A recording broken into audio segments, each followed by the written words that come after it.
Hoy es miércoles 31 de octubre del 2012 a las 14 horas 42 minutos. Søren Abel Kierkegaard. Copenhague, 5 de mayo de 1813. Copenhague, 11 de noviembre de 1855. Fue un prolífico filósofo y teólogo danés del siglo XIX.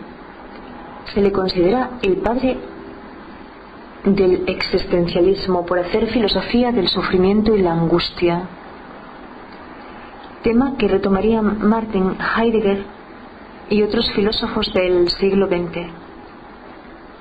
Criticó con dureza el hegelianismo de su época y lo que él llamó formalidades vacías de la Iglesia danesa. Gran parte de su obra trata de cuestiones religiosas, la naturaleza de la fe, la institución de la Iglesia cristiana, la ética cristiana y las emociones y sentimientos que experimentan los individuos al enfrentarse a las elecciones que plantea la vida. En una primera etapa escribió bajo varios seudónimos con los que presentaba los puntos de vista de estos mediante un complejo diálogo. Acostumbró a dejar al lector la tarea de descubrir el significado de sus escritos según sus palabras. La tarea debe hacerse difícil, pues solo la dificultad inspira a los nobles de corazón. Hay un boceto de Søren Kierkegaard por Niels Christian Kierkegaard de 1840. Ha sido catalogado como existencialista, neoortodoxo, posmodernista, humanista e individualista, entre otras cosas, sobrepasando los límites de la filosofía, la teología, la psicología y la literatura. Kierkegaard es considerado una importante e influyente figura del pensamiento contemporáneo.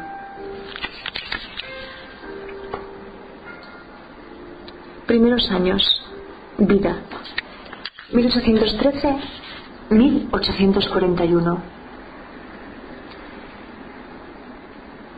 Søren Kierkegaard nació en una acaudalada familia de Copenhague.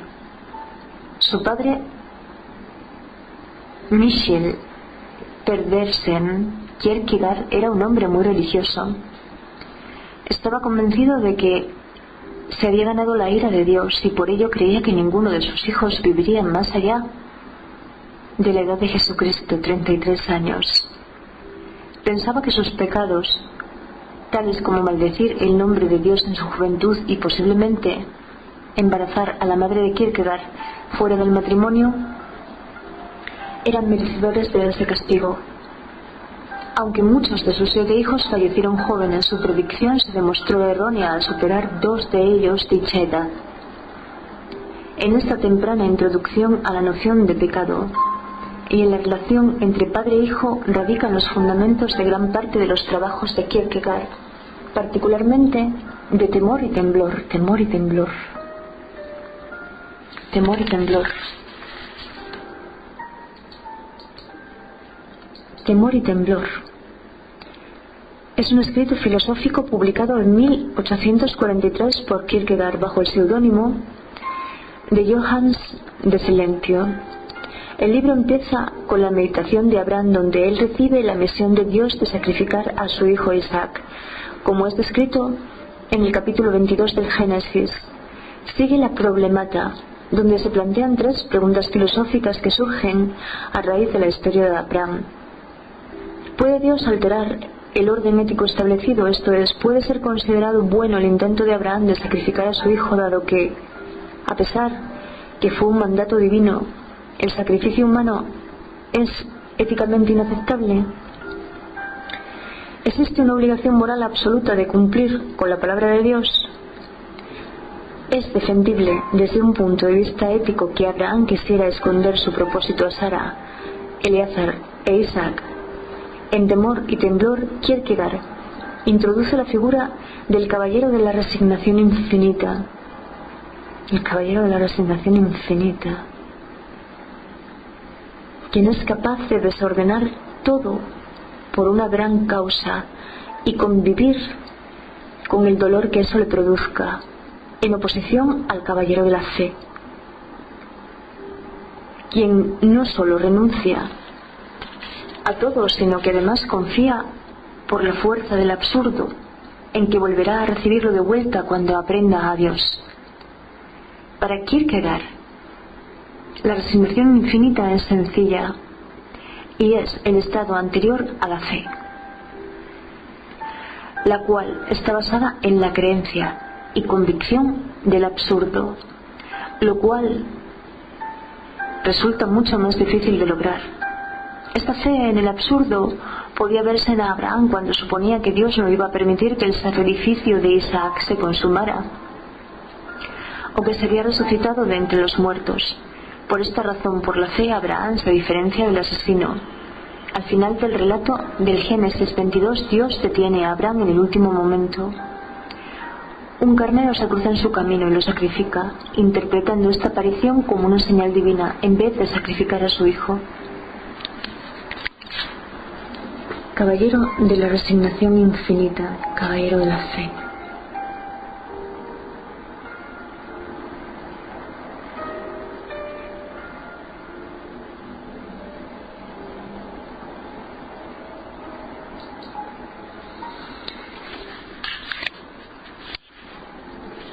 La madre de Kierkegaard, Anne Sorensdatter Lund Kierkegaard, no es mencionada directamente en sus libros, aunque también ejerció influencia sobre sus obras más tardías. A pesar de que la melancolía religiosa ocasionalmente afectaba a su padre Kierkegaard y él estaban estrechamente unidos, Kierkegaard aprendió a explorar el reino de su imaginación mediante una serie de ejercicios y juegos que ambos practicaban juntos.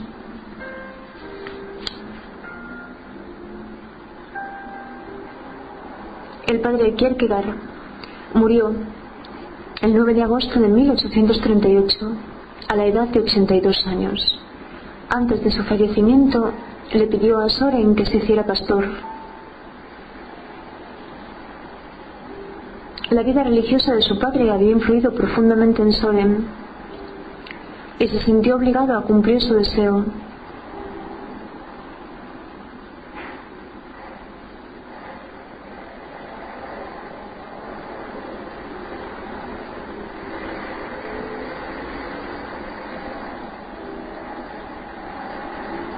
Dos días después, el 11 de agosto, Kierkegaard escribió: mi padre murió el miércoles. Había deseado mucho que viviera unos pocos años más y veo su muerte como el último de los sacrificios que hizo por mí. Murió por mí con el fin de que, de ser posible, pueda convertirme todavía en algo de todo lo que he heredado de él. Su recuerdo, su transfigurado retrato, es lo más preciado para mí y tendré mucho cuidado de preservar su memoria escondida a salvo del mundo. Kierkegaard asistió a la escuela de virtud cívica, sobresaliendo en latín y historia. Continuó estudiando teología en la Universidad de Copenhague, pero estando allí se inclinó más hacia la filosofía y la literatura.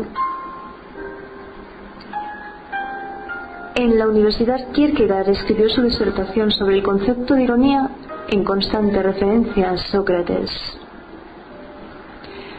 la cual fue considerada hay que leerlo, sobre el concepto de ironía en constante referencia a Sócrates. Es la tesis universitaria de Søren Kierkegaard, la cual entregó en 1841.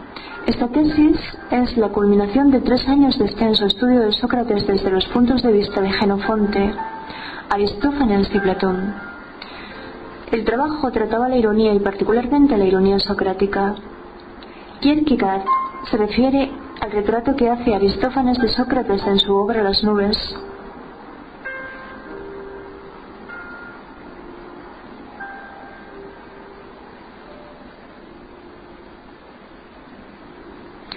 Como la más precisa representación hecha de este hombre. Jenofonte y Platón describían a Sócrates como una persona seria. Por ello, Kierkegaard consideraba que Aristófanes había entendido mejor la ironía socrática. Kierkegaard comparaba a Sócrates con filósofos importantes de los siglos XVIII y XIX, como Fichte, Schelling y especialmente Hegel.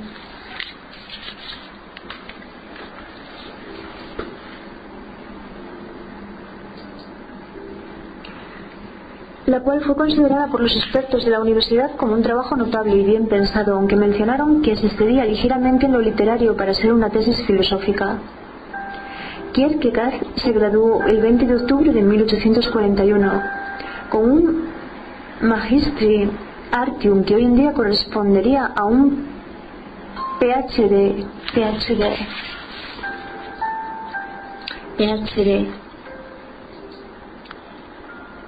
Doctorado. El doctorado es un grado académico universitario de posgrado. En el espacio europeo de educación superior y en la mayoría de los países occidentales se quiere la superación previa del título de máster. Tradicionalmente la concesión de un doctorado implica el reconocimiento de la persona candidata como igual por parte de la facultad de la universidad en la cual ha estudiado. Quien obtiene este grado es llamado doctor o doctora.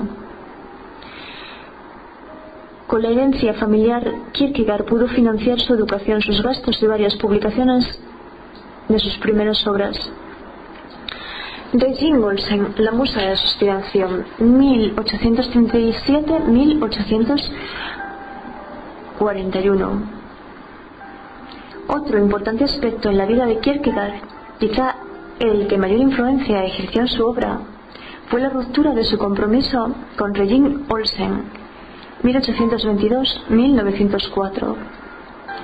Kierkegaard conoció a Regine el 8 de mayo de 1837 y se sintió inmediatamente atraído por ella, igual que ella por él. En sus diarios, Kierkegaard escribió acerca de su amor por Regine: «Vos, soberano de mi corazón, guardada, cual tesoro en lo más profundo de mi pecho, en la completitud de mi pensamiento, allí desconocida divinidad, puedo realmente creer los relatos del poeta, que cuando uno ve por primera vez el objeto de su amor, imagina que lo ha visto hace mucho tiempo, que todo amor, como todo conocimiento, es eminiscencia, que el amor también tiene sus profecías en el individuo. Creo que habría de poseer la belleza de todas las chicas para poder dibujar una belleza igual a la tuya, que habría de navegar alrededor del mundo entero para poder encontrar el lugar que me falta y hacia el que apunta el más profundo misterio de mi completo ser, y al momento siguiente estás tan cerca de mí, llenando mi espíritu tan poderosamente, que me glorifico y siento que es bueno estar aquí». 2 de febrero de 1839.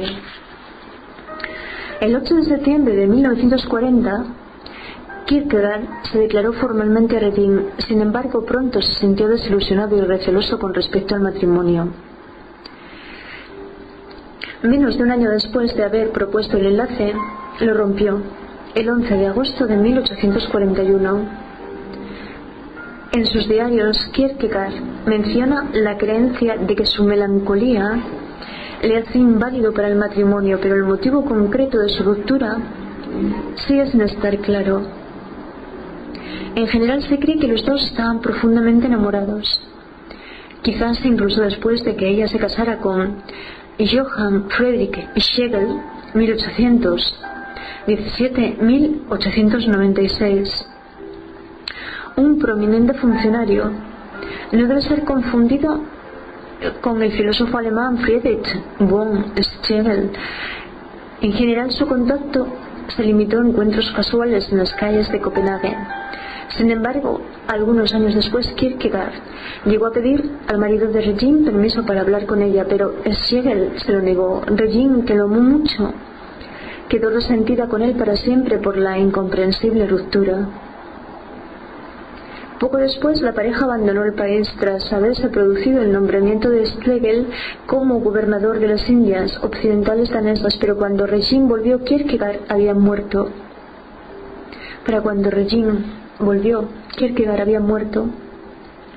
Regine Schlegel vivió hasta 1904 y tras su muerte fue enterrada cerca de Kierkegaard en el Assistens Cemetery de Copenhague. Primeras obras 1841-1846. Kierkegaard escribió en sus días de juventud y universidad algunos artículos sobre política, mujeres y entretenimiento, pero muchos académicos consideran que la primera obra notable del autor es o bien su tesis universitaria sobre el concepto de ironía en constante referencia a Sócrates, presentada en 1841, o su obra maestra, o lo uno o lo otro, publicada en 1843. O lo uno o lo otro, publicado en 2 volúmenes en 1843. Es un influyente libro escrito por el filósofo danés Kierkegaard, en el cual explora las fases o etapas estéticas y éticas de la existencia. O lo uno o lo otro muestra 2 visiones de la vida, una conscientemente hedonista, la otra basada en el deber moral y la responsabilidad. Cada una de ellas está escrita y representada mediante un seudónimo, de tal modo que la prosa de la obra depende del punto de vista que está siendo discutido.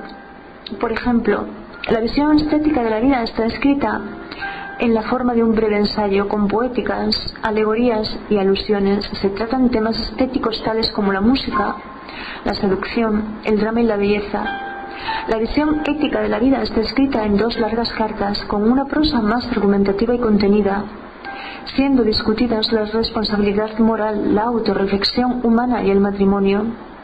Los puntos de vista del libro no están claramente resumidos, sino expresados como experiencias vividas por los autores seudónimos. El asunto central de la obra es la fundamental pregunta de Aristóteles: ¿cómo deberíamos vivir?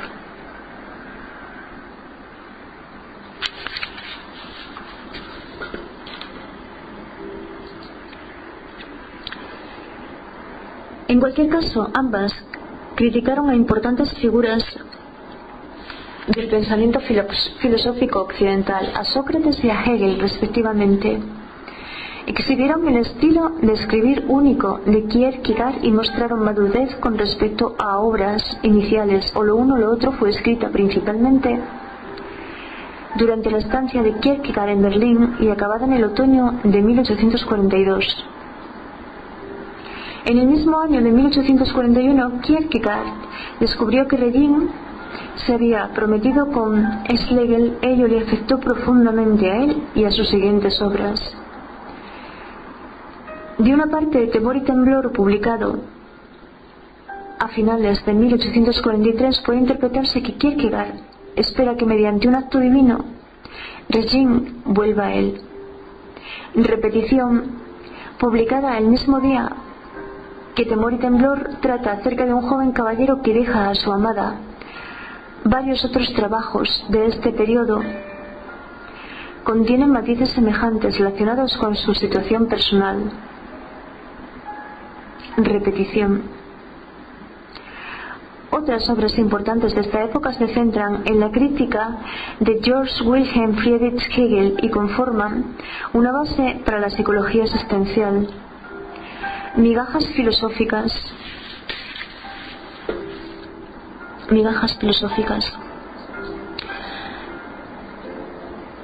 Escrita en 1844, la primera de 3 escritas bajo el seudónimo Johannes Climacus.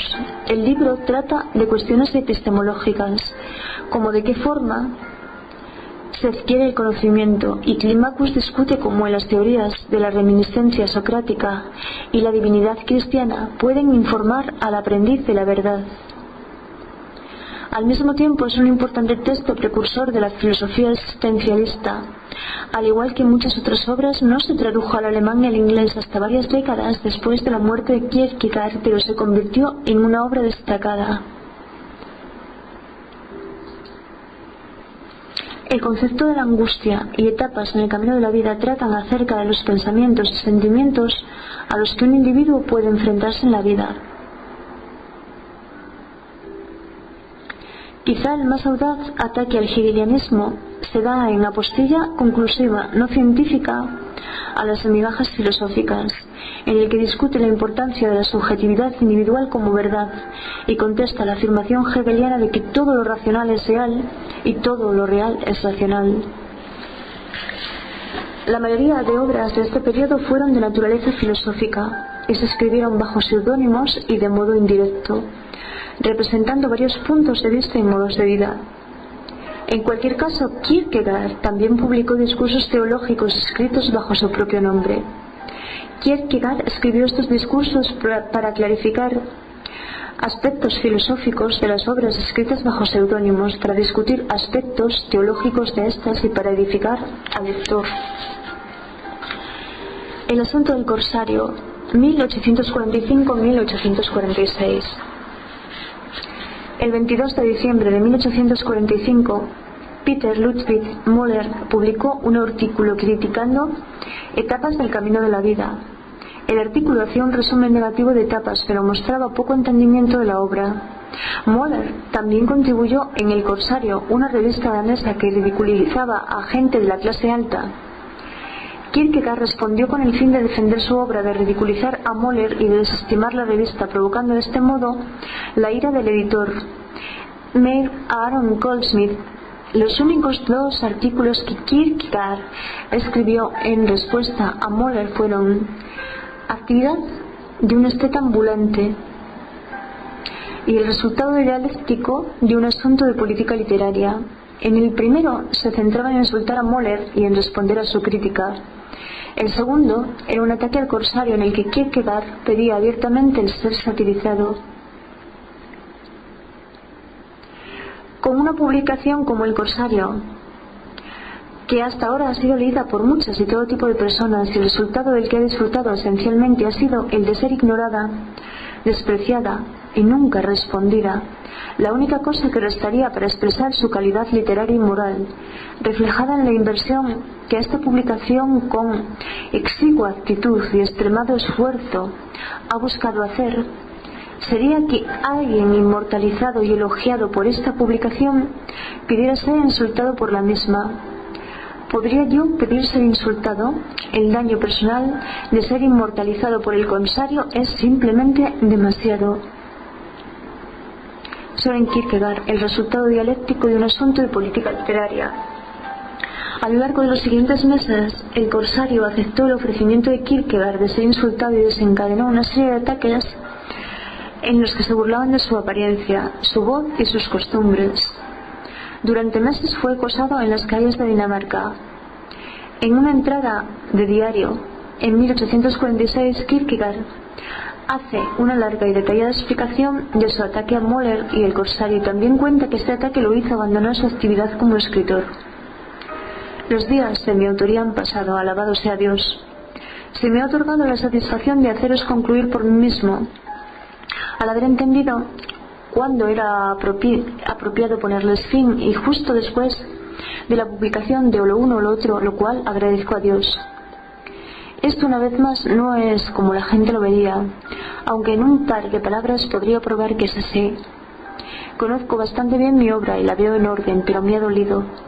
Me da la impresión de que tendría que haber pedido permiso para ello, pero dejémoslo estar. Si tan solo pudiera conseguir ser sacerdote. En cualquier caso, gran parte de mi vida presente puede satisfacerme. Respiraré más libremente ahora, permitiéndome algún trabajo literario ocasional en mi tiempo libre. Esto fue un 9 de marzo de 1846. Paso a leer algunas de sus citas. Debo encontrar una verdad que sea verdad para mí. El amor es hermoso, solo mientras duran el contraste y el deseo. Después todo es debilidad y costumbre. Una mujer es un ser débil. Cuando se ha dado enteramente lo ha perdido todo. Si la inocencia es algo negativo en el hombre, en la mujer es la esencia de la vida. El caballero de la fe está solo en todo momento. La angustia es el vértigo de la libertad. La fe es la pasión por lo posible y la esperanza es el acompañante inseparable de la fe.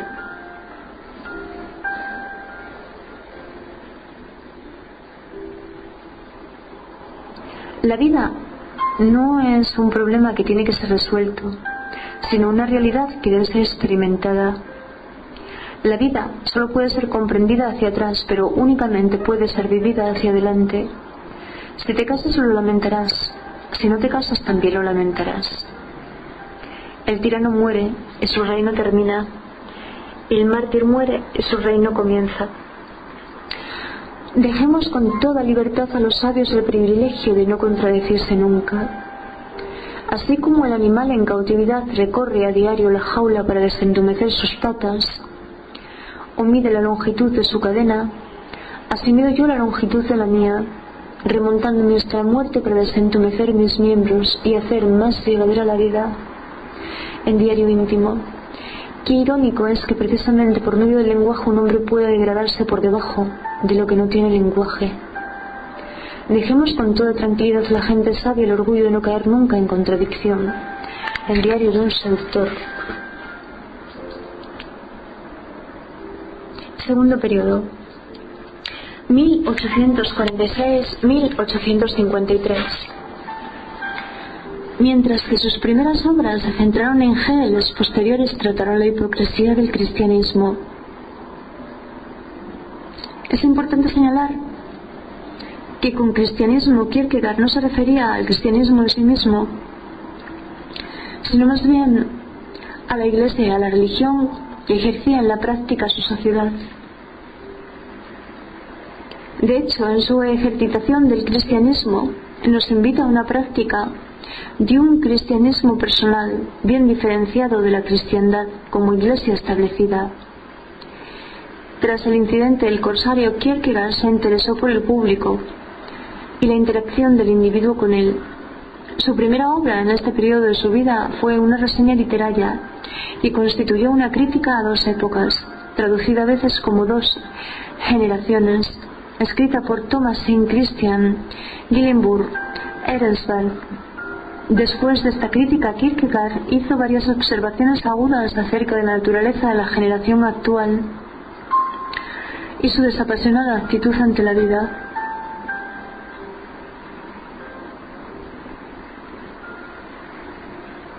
Escribió que la generación actual es esencialmente racional, desprovista de pasiones. La tendencia hoy en día es en la dirección de la ecuación matemática. Kierkegaard ataca el conformismo y la asimilación cultural de los individuos en un público indiferenciado, la masa. Aunque Kierkegaard ataca al público, apoya las comunidades en las que los individuos mantienen su diversidad y características específicas.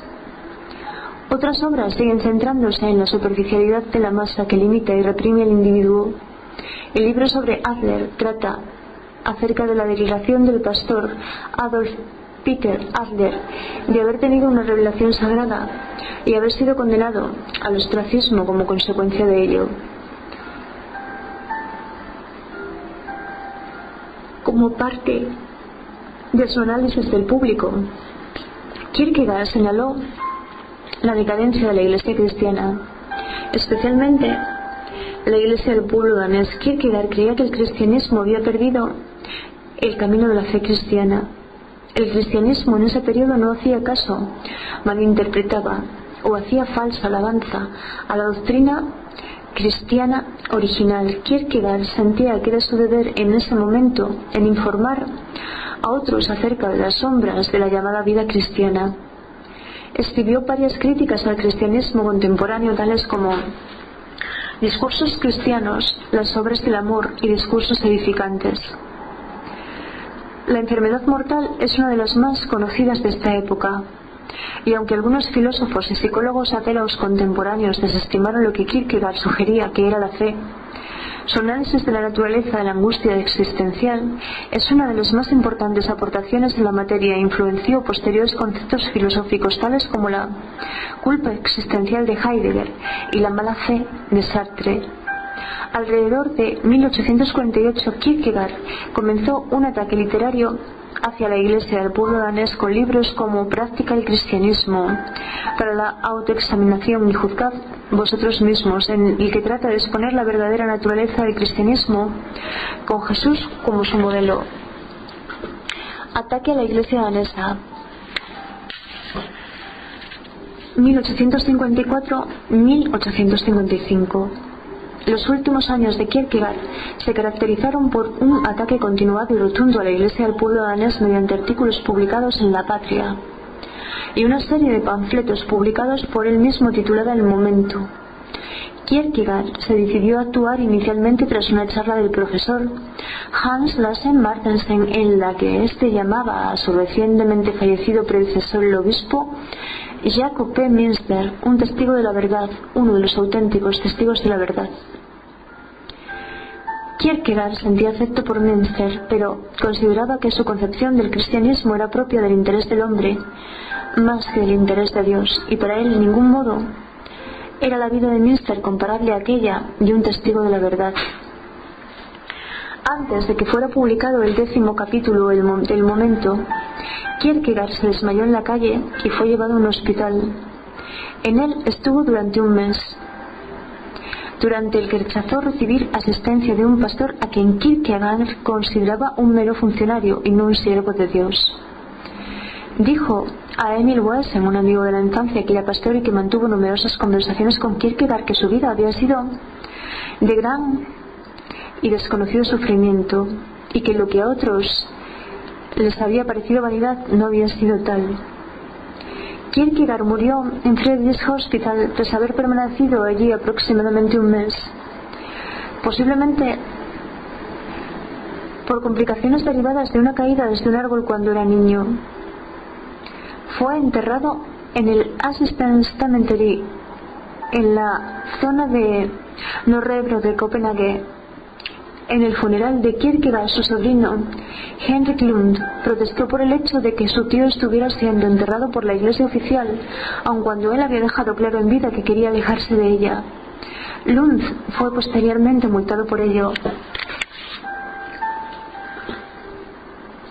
Pensamiento. Kierkegaard había sido considerado filósofo y teólogo, padre del existencialismo, crítico literario, humorista, psicólogo y poeta. Dos de sus ideas más conocidas son la subjetividad y el salto de fe.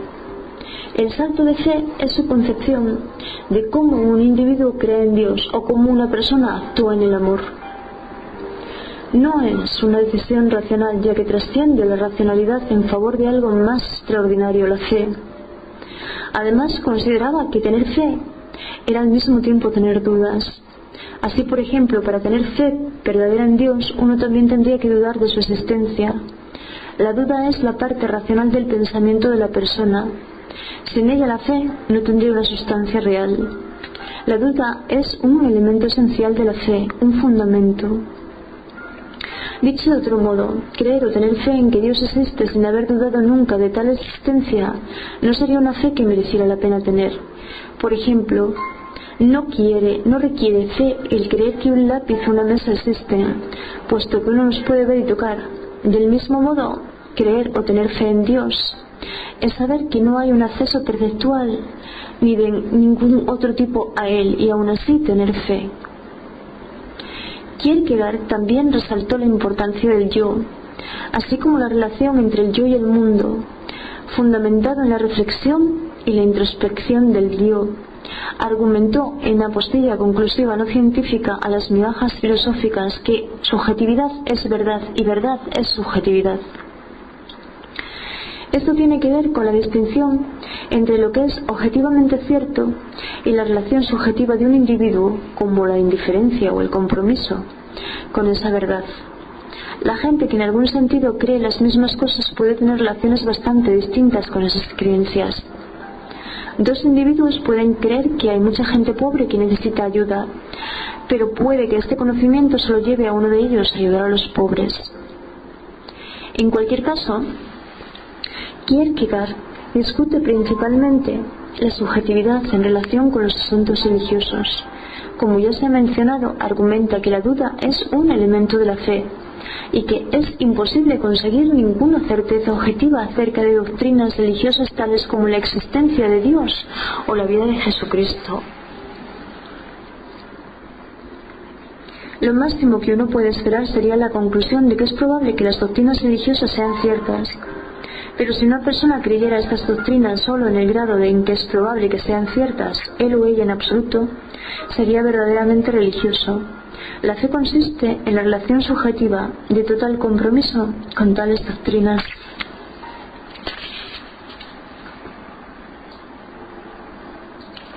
Comunicación indirecta y autoría bajo seudónimo.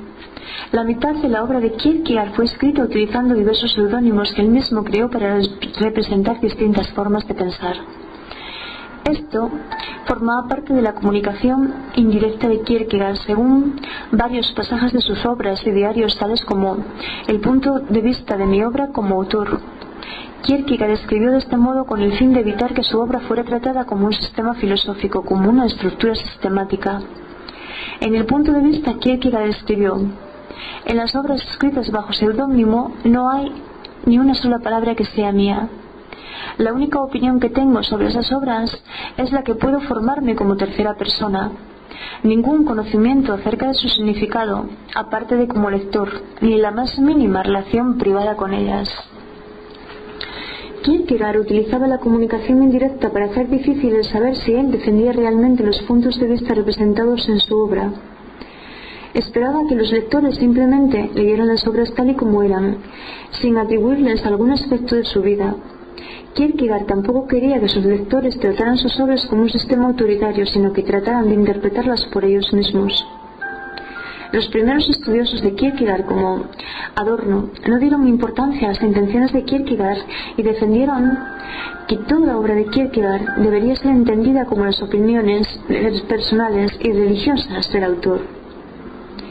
Este punto de vista llevó a muchas confusiones y contradicciones que hicieron que Kierkegaard pareciese incoherente. Sin embargo, muchos entendidos posteriores, tales como las posturas como los postestructuralistas.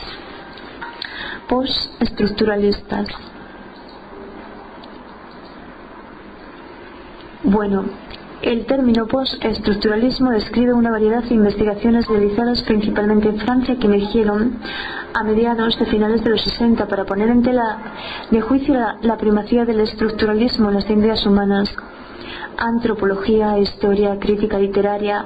Bueno, tres de los más prominentes postestructuralistas eran también la pandilla de los cuatro estructuralistas,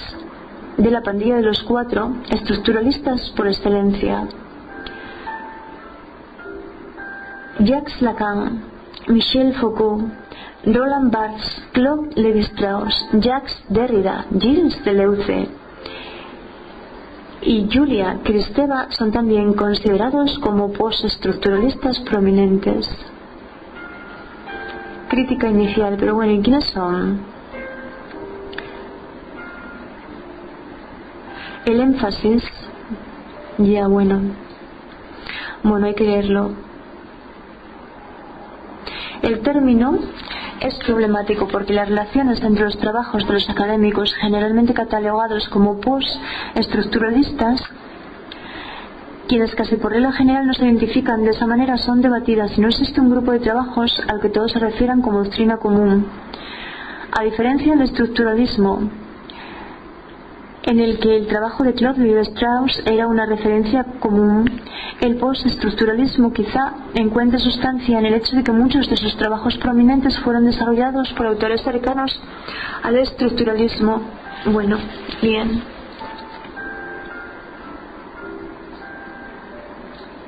No nos toca hoy.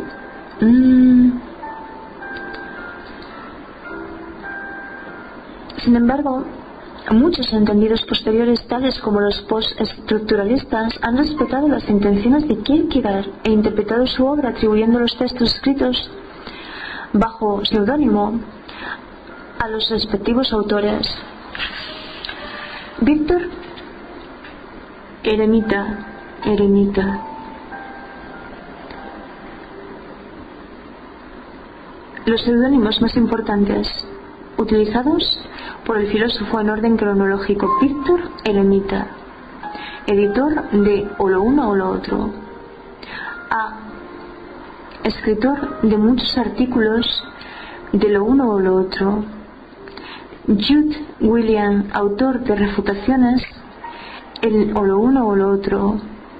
Y Johannes de Silentio, autor, y Temor y Temblor. Constantin Constantius, autor de la primera parte de repetición. John Mann, autor, joven hombre, de la segunda parte de repetición. Vigilius Hauff-Niensis, autor del concepto de angustia. Nicolaos Notabene, autor de prefacios. Hilarius Buchbinder, editor de Etapas del Camino de la Vida. Johannes Climacus, autor de Migajas filosóficos y apostilla conclusiva no científica. Inter et Inter, autor de La crisis y una crisis en la vida de una actriz. H.H., autor de 2 pequeños tratados ético-religiosos. Anticlimacus, autor de la Anticlímax, autor de la enfermedad mortal y la práctica del cristianismo. Anticlímax, anticristo. Diarios. Los diarios de Kierkegaard son esenciales para comprenderle a él y a su obra. Él escribió en sus diarios cerca de 7.000 páginas que describían sucesos clave, meditaciones, pensamientos sobre su trabajo y observaciones de cada día. La colección completa de los diarios en danés ha sido editada y publicada en 13 volúmenes consistentes en 25 encuadernaciones, incluyendo índices. La primera edición en inglés de los diarios fue editada por Alexander Dulu en 1838.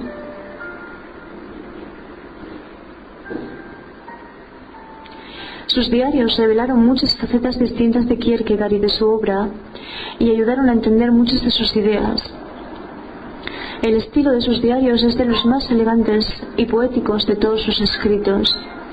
Kierkegaard dio importancia a sus diarios, incluso alguna vez escribió que eran el confidente en el que más confiaba. Nunca he confiado en nadie. Siendo escritor he hecho en cierto sentido al público mi confidente. Pero respecto a mi relación con el público debo una vez más hacer a la posteridad mi confidente. La misma gente que está ahí para reírse de uno no puede ser hecha el confidente. Soren Kierkegaard, diarios, 4 de noviembre de 1847. Sus diarios son también la fuente de muchos de los aforismos que se han adjudicado a Kierkegaard. El siguiente pasaje es quizás el aforismo más citado en los diarios de Kierkegaard y una cita clave del existencialismo.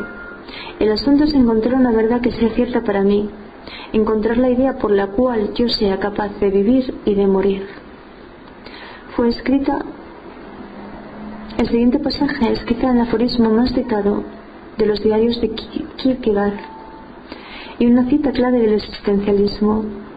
El asunto es encontrar una verdad que sea cierta para mí, encontrar la idea por la cual yo sea capaz de vivir y de morir. Fue escrita el 1 de agosto de 1835. Aunque sus diarios aclaran algunos aspectos de su vida y de su obra, Kierkegaard tomó la precaución de no revelar demasiado. Cambios bruscos de pensamiento, escritos repetidos y expresiones inusuales son algunas de las muchas tácticas que utiliza para hacer que el lector pierda la pista. Consecuentemente hay reinterpretaciones muy variadas de sus diarios. Sin embargo, Kierkegaard no dudó acerca de la importancia de que sus diarios tendrían en el futuro. En 1849 escribió: «Solo un hombre muerto puede dominar la situación de Dinamarca. La moralidad, la envidia, el chismorreo y la mediocridad abundan en todas partes. Si muriera ahora, el efecto de mi vida sería excepcional. Muchas de las cosas que simplemente he anotado descuidadamente en los diarios cobrarían gran importancia y tendrían una gran influencia. En tal situación la gente se habría reconciliado conmigo y sería capaz de otorgarme lo que fue y es mi derecho». Soren Kierkegaard. Kierkegaard y el cristianismo. Como se ha mencionado anteriormente, Kierkegaard mantuvo en los años últimos de su vida un ataque continuado contra todo lo relacionado con el cristianismo o la cristiandad como entidad política. En el siglo XIX, la mayoría de daneses ciudadanos de Dinamarca eran necesariamente miembros de la Iglesia del pueblo danés. Kierkegaard sintió que este estado confesional era inaceptable y pervertía el verdadero significado de la cristiandad. Los puntos principales de su ataque incluían: las congregaciones de la Iglesia no tienen sentido. La idea de las congregaciones hace que los individuos sean como niños, ya que los cristianos son reacios a tomar la iniciativa a la hora de asumir la responsabilidad de su propia relación con Dios. Kierkegaard resaltó que el cristianismo es el individuo aquí, el propio individuo. Aquí, el propio individuo. El cristianismo se había secularizado y politizado, puesto que la Iglesia estaba controlada por el Estado. Kierkegaard creyó que la misión burocrática del Estado era aumentar el número de miembros y supervisar el bienestar de estos. Más miembros significaría más poder para el clero, un ideal corrupto. Esta misión parecería contraria a la verdadera doctrina cristiana, que destaca la importancia del individuo, no del conjunto. El cristianismo se convierte en una religión vacía. De esta manera, la estructura de Estado confesional es ofensiva y perjudicial para los individuos, puesto que cada uno de ellos se ha convertido en cristiano sin saber lo que ello significa. También es perjudicial para la propia religión, puesto que reduce el cristianismo a una tradición de moda a la que se adhieren creyentes que no creen. Si la Iglesia es libre con respecto al Estado, todo está bien.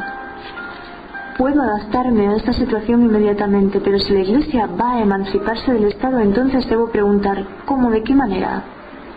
Un movimiento religioso debe ser, me imagino, llevado religiosamente, si no es una vergüenza. Consecuentemente, la emancipación debe suceder mediante el martirio, sangriento o no. El precio de compra es la actitud espiritual, pero aquellos que desean emancipar la Iglesia por medios seculares y mundanos, sin martirio, han introducido una concepción de tolerancia totalmente consonante con la del mundo entero, donde la tolerancia es igual a la indiferencia, y es la peor ofensa que se puede hacer al cristiano. La doctrina de la Iglesia establecida y su organización está muy bien, pero entonces nuestras vidas, creedme, son desdichadas. Enero del 1851, diarios. Atacando la incompetencia y la corrupción de la Iglesia cristiana, Kierkegaard parece anticiparse a filósofos como Nietzsche, el cual continuará criticando esta religión. Pregunto: ¿qué significa que todos continuemos comportándonos como si todo fuera como tiene que ser, y llamándonos a nosotros mismos cristianos según el Nuevo Testamento, cuando los ideales del Nuevo Testamento han muerto? La tremenda desproporción que representa esta situación ha sido además percibida por muchos. A ellos les gusta darle a este giro: la especie humana ha sobrepasado a la cristiandad. 19 de junio de 1852, diarios. Críticas. Dos de los críticos de Kierkegaard más conocidos del siglo XX son Theodor Adorno y Emmanuel Levinas. Filósofos ateos como Jean-Paul Sartre y agnósticos como Martin Heidegger apoyaron en términos generales los puntos de vista de Kierkegaard, aunque criticaron y rechazaron sus opiniones religiosas. La interpretación que hace Adorno de la filosofía de Kierkegaard no ha sido fiel a las intenciones del filósofo.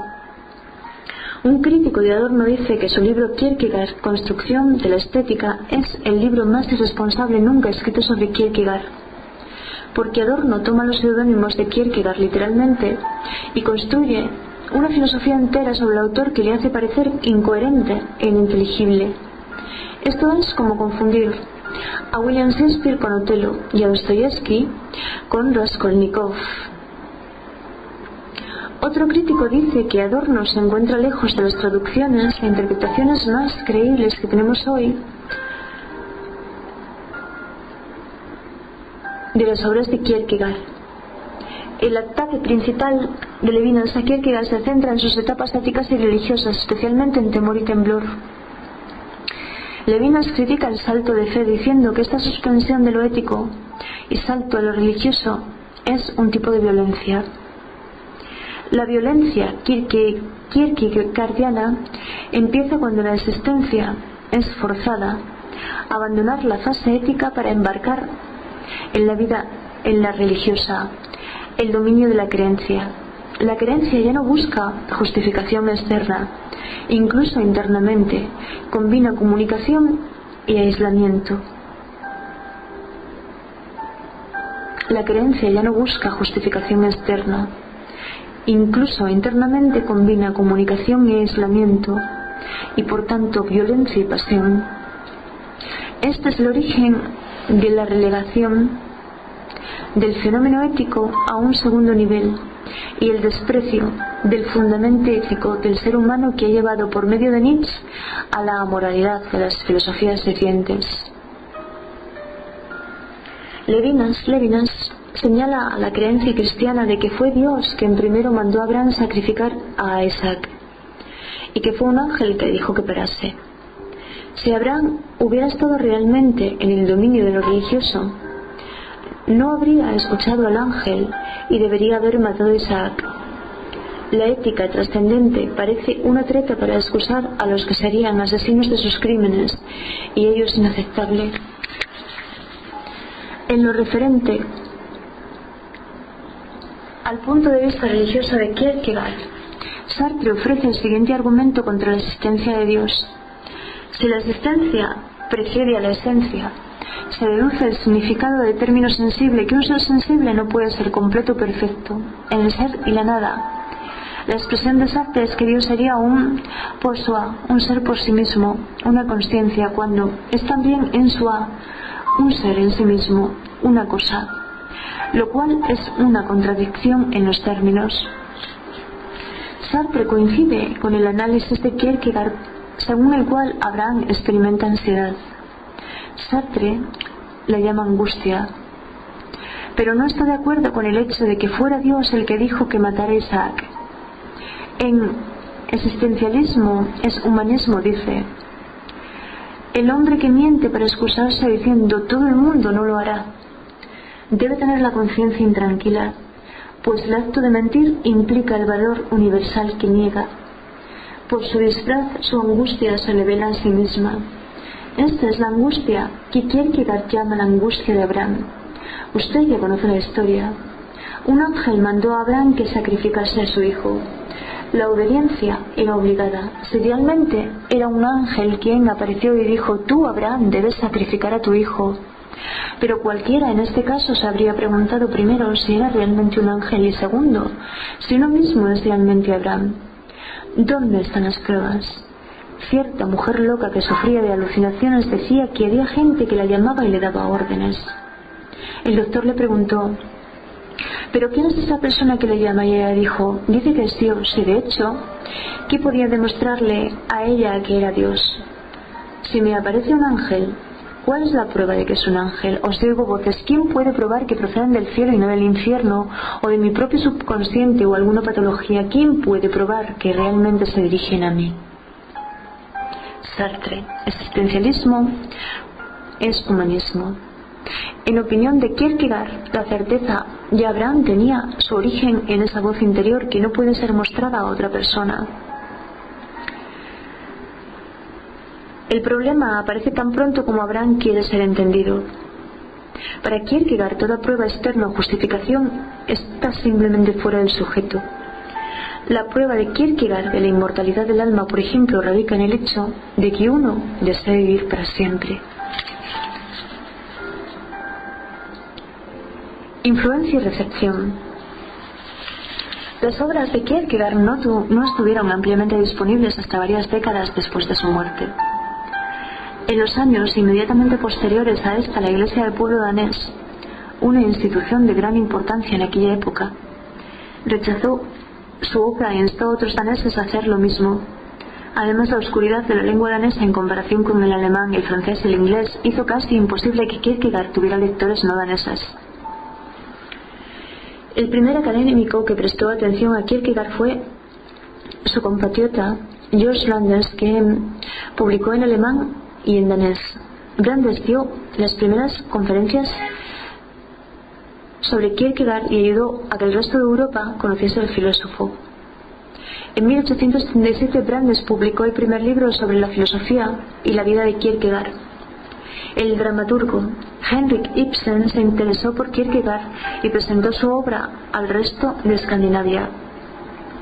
En la década de 1870 empezaron a aparecer traducciones alemanas independientes de algunas de las obras de Kierkegaard, pero las traducciones académicas de partes completas de su obra tuvieron que esperar hasta la década de 1910. Estas traducciones hicieron posible que Kierkegaard comenzara a ejercer una enorme influencia en autores y pensadores alemanes, franceses e ingleses durante el siglo XX. En los años 30 aparecieron las primeras traducciones académicas al inglés de Alexander True, David F. Svensson, Douglas V. Esther Walter Lowry, gracias al editor Charles Williams de la Oxford University Press. La segunda y actualmente muy consultada traducción al inglés fue publicada por la Princeton University Press en los 70, 80 y 90 bajo la supervisión de Howard V. Hong y Edna H. Hong. Una tercera traducción oficial bajo el patrocinio de Soren Kierkegaard Research Center ocupará 55 volúmenes y se espera que esté completada poco después de 2009. Muchos filósofos y teólogos del siglo XX tomaron muchos conceptos de Kierkegaard, incluyendo las nociones de angustia, desesperación y la importancia del individuo. Su fama como filósofo creció enormemente en los años 30, en gran parte debido a que el ascendente movimiento existencialista le señalaba como precursor, aunque hoy en día es considerado un importante e influyente pensador por derecho propio. Kierkegaard es conmemorado como profesor en el calendario de los santos de la Iglesia Luterana el 11 de noviembre. Algunos de los filósofos y teólogos influidos por Kierkegaard son Balthasar, Barth, Simone de Beauvoir, Niels Bohr, Dimitri Bonhoeffer, Emil Brunner, Bauer, Mullmann, Camus, Albert Camus, Heidegger, Abraham Joshua Heschel, Jaspers, Gabriel Marcel, Maurice Merleau-Ponty, Reinhold Niebuhr, Franz Rosenwitz, Sartre, Tillich, Miguel de Unamuno, Solowaychik y filosóficamente toda la generación del 98. El anarquismo epistemológico de Paul Feyerabend estuvo inspirado en la idea de Kierkegaard de subjetividad como verdad.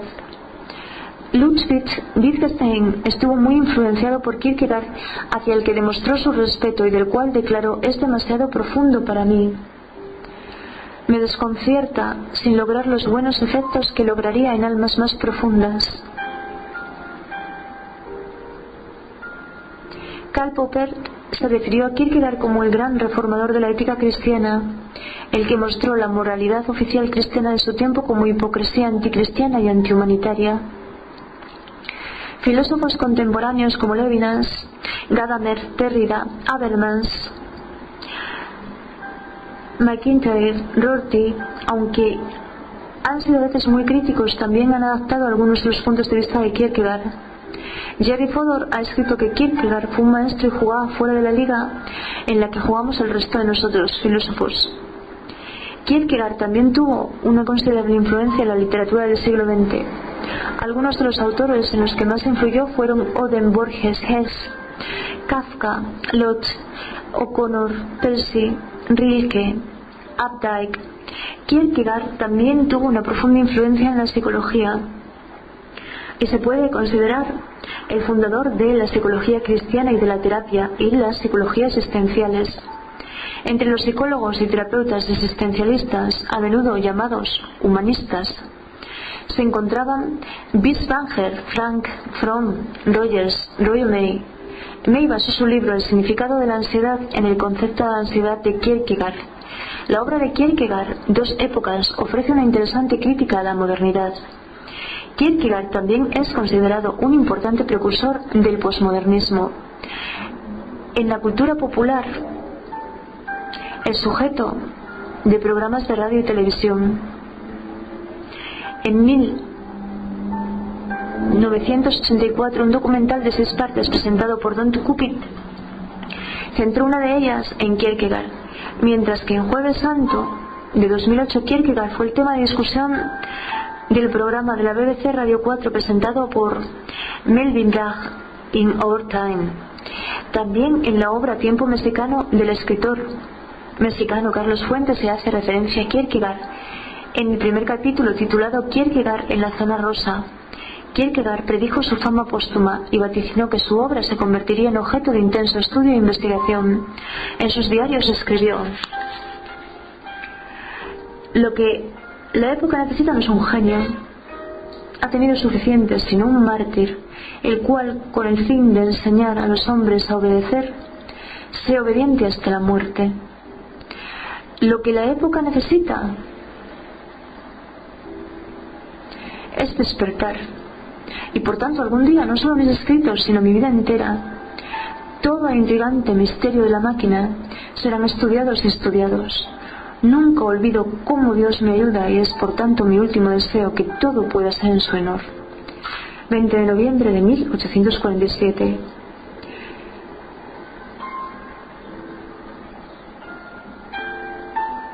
Y hasta aquí.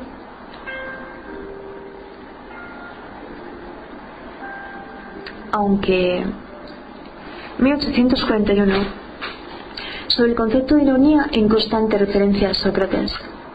1843, o lo uno o lo otro. 1843, 2 discursos edificantes. 1843, temor y temblor, repetición. 4 discursos edificantes, 3 discursos edificantes. 1844, migajas filosóficas, el diario de un seductor, el concepto de la angustia, prefacios. 3 discursos en ocasiones imaginadas. 1845, etapas en el camino de la vida, un anuncio literario. 1847, discursos edificantes en varios espíritus, las obras del amor. 1848, discursos cristianos, la crisis y una crisis en la vida de una actriz, los lirios del campo y las aves del cielo, 2 pequeños tratados ético-religiosos. 1849, la enfermedad mortal, tratado de la desesperación. 1847, mi punto de vista y el instante, mi punto de vista.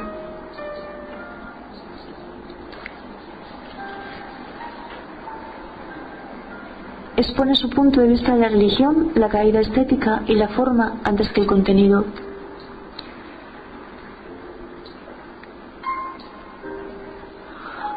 Bueno, introducción a la lectura.